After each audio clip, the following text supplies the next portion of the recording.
Carl Jung once said that true awakening doesn't set your soul on fire, it empties you. He found that when people reach deep spiritual breakthroughs, they often lose all motivation within months. Not because they've failed, but because they've seen too clearly through life's illusions. Jung called this the awakening paradox, that strange moment when enlightenment turns into emptiness. Clarity becomes confusion, and spiritual success feels like psychological collapse. You might have imagined that awakening would make you more alive, more driven, more inspired. But instead, it's as if every fire that once fueled you has burned out. You lie in bed wondering why nothing excites you anymore. The goals that once mattered now feel hollow. The ambitions that once kept you awake at night now feel like echoes from a different life. But Jung discovered something crucial. This emptiness isn't failure. It's a necessary phase of transformation. It's not that you've lost motivation. You've simply outgrown the kind that once drove you. Spiritual awakening doesn't destroy you. It dismantles everything false so that something real can finally emerge. He found that most people who experience awakening enter what alchemists called the nigredo, the blackening.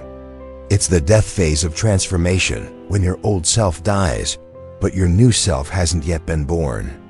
You're caught between worlds, too aware to go back to sleep, but not yet evolved enough to know what comes next. The danger here is misunderstanding this phase. Many think they're depressed, that something's wrong, that they need to get their motivation back. But Jung warned that trying to revive your old ambitions is like forcing a butterfly back into its cocoon. It's not only impossible, it's a betrayal of your own evolution. He realized that people in this stage often face two destructive choices, either forcing themselves back into ego-driven goals that no longer fit, or staying stuck in despair and emptiness. But Jung discovered there's a third way, a conscious path through the void. A process of learning to navigate the emptiness instead of escaping it. To understand this better, Jung shared the story of a patient named Maria. She came to him after what she called the most profound experience of her life, a total spiritual awakening. Through deep meditation, she experienced what mystics describe as ego death, the dissolving of her personal identity into pure, universal consciousness. For a few weeks afterward, Maria was radiant. She felt boundless love, clarity, and peace. But slowly, something dark crept in. She lost all interest in her life. She couldn't work. She stopped caring about relationships. She told Jung, "I've seen the truth. Nothing matters anymore." Her clarity had turned to meaninglessness. Most spiritual teachers might have told her to meditate more, to seek higher vibrations. But Jung saw what was really happening. Maria wasn't broken. She was in the nigredo, the death phase of her old self. Her awakening had dissolved her former identity, but the new one hadn't yet taken form. Jung understood this because he had spent years studying alchemy, not as ancient chemistry, but as a symbolic map of inner transformation. In alchemy, the nigredo is the stage of decomposition, where the old matter must rot before gold can be formed. Psychologically, this means your old motivations, fears, and ambitions must disintegrate before true purpose can emerge. But Jung noticed something new happening in the modern world. People could trigger this death phase through meditation, psychedelics, or intense spiritual practices without understanding what they were entering. They saw through the illusions of ego, but had no framework for what comes next. Jung called this premature enlightenment, awakening to higher truths before your psyche is ready to integrate them. It's like performing surgery on yourself without knowing anatomy. You awaken to the emptiness of life's illusions, but you don't yet know how to live from truth.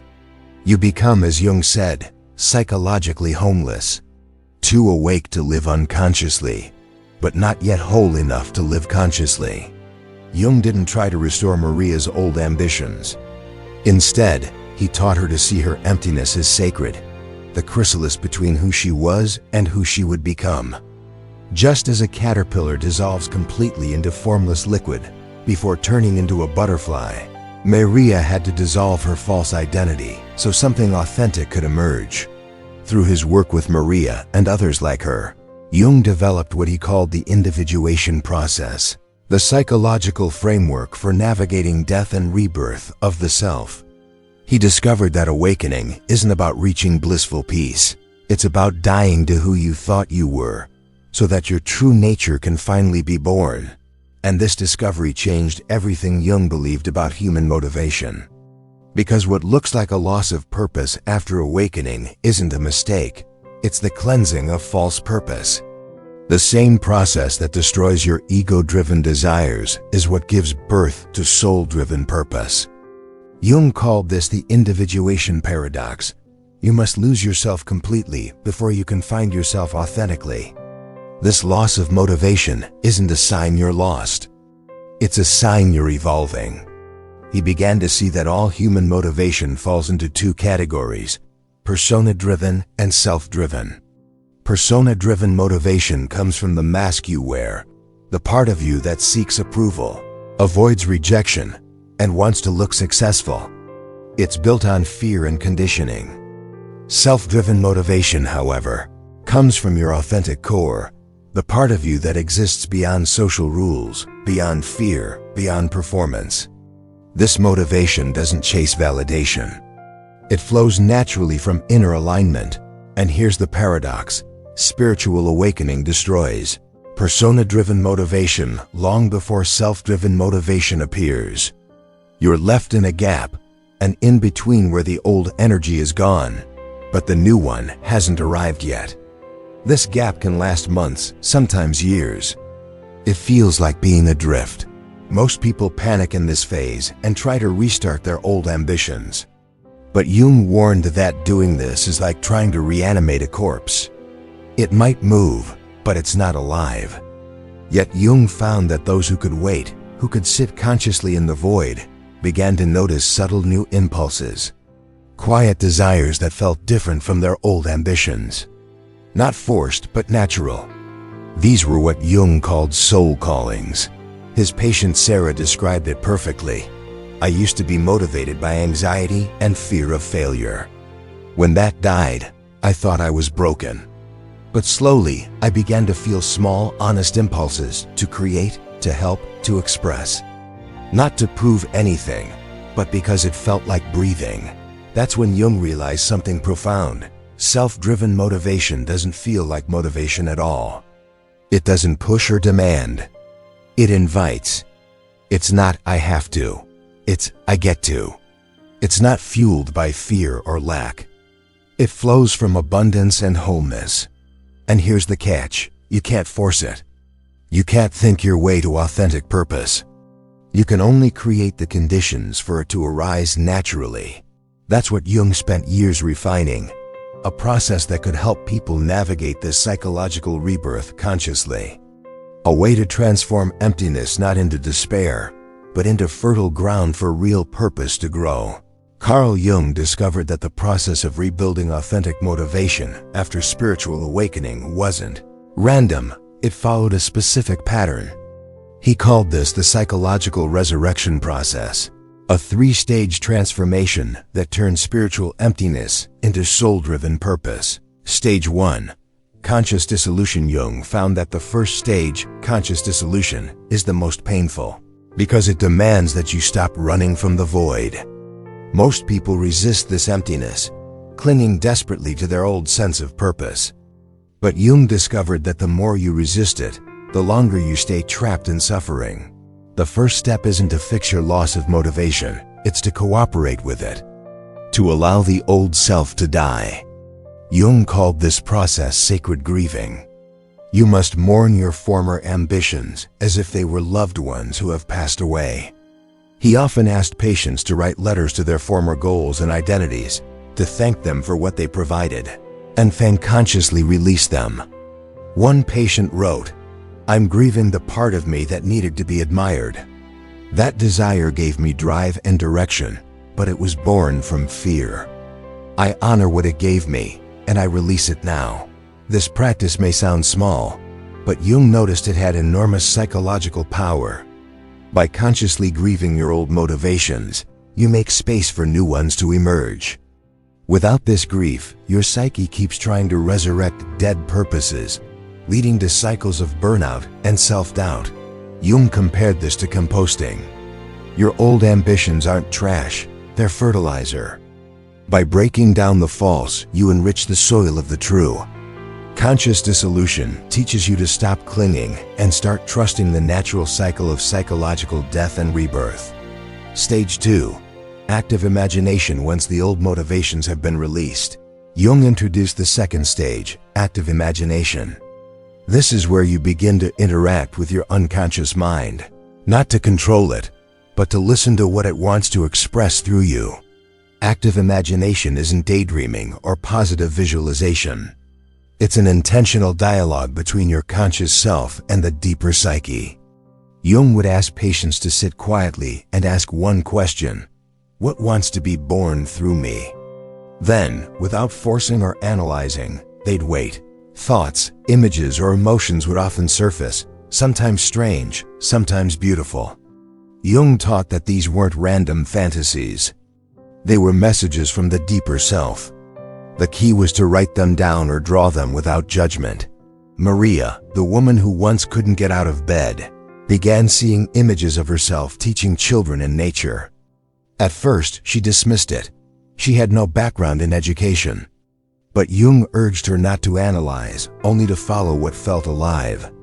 She began volunteering with environmental programs. Slowly, her energy returned, not from duty but from joy. That's the essence of active imagination. It bypasses the ego's logic. You stop trying to decide your purpose and instead discover what naturally wants to emerge. Jung described this stage as listening to the soul's whisper. He said that the authentic self doesn't shout. It speaks softly through images, intuition, and synchronicities. And the more you listen, the more the whisper becomes a melody that guides your life. But Jung warned, this stage requires patience. The ego wants immediate clarity, but the soul unfolds slowly. You must learn to receive rather than force. This waiting isn't passive. It's deeply active, full of awareness and attention. Stage 3. Symbolic living, the final stage Jung called symbolic living. This is where your emerging authenticity begins to shape your daily life. It's about organizing your existence not around rigid goals, but around meaning, around symbols, synchronicities, and intuitive resonance. Symbolic living doesn't mean abandoning practicality. It means following fascination instead of obligation. Jung believed that what deeply fascinates you is life's way of saying, pay attention, this is your path. People who live symbolically don't chase outcomes. They respond to life. They don't ask, what should I do? They ask, what feels alive in me right now? Jung found that when people lived this way, their energy returned effortlessly. They weren't working against their nature anymore. They were moving with it. He called this alignment with the self, the state where your inner world and outer world mirror each other. Decisions stop feeling like effort and start feeling like recognition. Opportunities arise naturally through synchronicity, not struggle. In this stage, you start to notice that your purpose isn't something you find. It's something you become. Jung often said, the privilege of a lifetime is to become who you truly are. Symbolic living is that privilege in motion. He also warned against rushing this process. The psyche has its own rhythm. If you try to fake motivation or force clarity before you're ready, you end up in spiritual bypassing, pretending to be healed instead of actually integrating. Jung's students noticed that those who truly surrendered to the process emerged not just motivated, but transformed. Their purpose wasn't fragile or dependent on success. It was unshakable because it arose from the core of their being. That's when Jung made his most profound realization. The emptiness after awakening isn't the absence of motivation. It's the presence of a motivation so pure that your ego can't recognize it yet. Carl Jung's final insight into the awakening paradox was this: when the old self dies, what arises isn't a new version of your ambition. It's an entirely new source of energy. He called it soul. Motivation, a form of inner movement that doesn't come from desire, duty, or fear, but from alignment with the deeper self. The difference between ego motivation and soul motivation: ego motivation is fueled by lack. It says, I must achieve this to become someone. Soul motivation is fueled by overflow. It whispers, I am already whole, now what do I wish to express? Jung noticed that ego motivation burns hot but fast. It relies on external validation and measurable success. When those disappear, the energy collapses. Soul motivation, by contrast, moves like groundwater, slow, steady, nourishing everything it touches. It's not about becoming something. It's about revealing what you already are, he wrote. Your vision will become clear only when you look into your heart. Who looks outside dreams. Who looks inside awakes. That's the essence of soul motivation. You no longer act to escape yourself. You act to express yourself. The ego says, what's the point? The soul says, this is the point. Soul motivation doesn't seek recognition. Yet paradoxically, when people live from it, they often find their external life begins to flourish naturally. Relationships deepen. Work becomes meaningful. Creativity flows, not because they're chasing outcomes, but because they've stopped resisting the truth of who they are. Jung's great paradox, purpose without purpose. When Jung's patients reached this stage, many reported something remarkable.